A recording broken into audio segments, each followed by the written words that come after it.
Graser Park has a history in Robbinsdale dating back more than 80 years. It features one of only two 1939 WPA-built beehive fireplaces in the U.S. It is the only beehive in its original location. Currently, MnDOT owns the right-of-way to the property, but they don't own the property. Because the right-of-way that they own supersedes any other uses for the property, they effectively have full control over it. Robbinsdale has been trying to get title to the property. MnDOT clearly isn't using that property for right-of-way, and we just need to acquire the fee title to the property underneath the easement.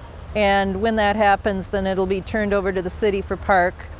And the city has indicated interest, going back to the 1990s.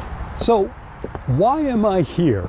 Well, the city of Robbinsdale and MnDOT may be getting closer to reaching an agreement.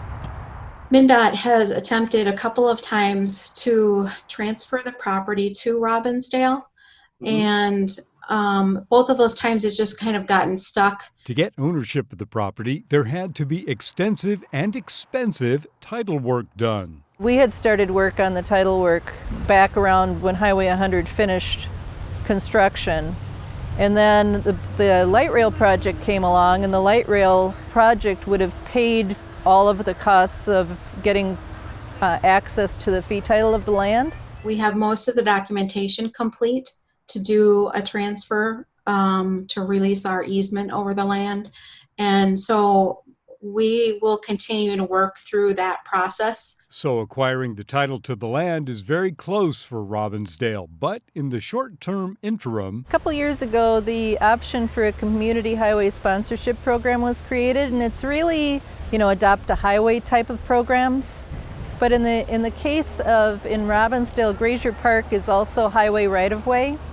And so we are starting to meet with MnDOT, looking at that as a possibility. At this point, does it look promising to turn the park over to the city of Robbinsdale?